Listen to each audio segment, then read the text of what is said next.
Welcome! If you're using Telegram on your PC and those oversized emojis are starting to feel a bit too much, you're not alone.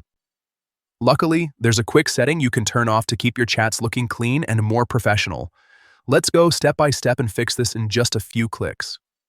First, go ahead and open your Telegram app on your computer. Make sure you're logged into your account so you can access all the settings properly. Once you're inside the app, look at the top left corner of your screen. You'll see 3 horizontal lines, also known as the menu icon. Click on that to open the main menu. From here, scroll down a bit and click on Settings. This is where you can customize how Telegram looks and behaves. After entering Settings, find and select Chat Settings. This section controls how your messages appear, including things like font size, chat background, and of course, emojis. Now, look for the option labeled Large Emoji. When this setting is enabled, Telegram automatically makes single emojis appear bigger in chats, which can sometimes look distracting or take up too much space.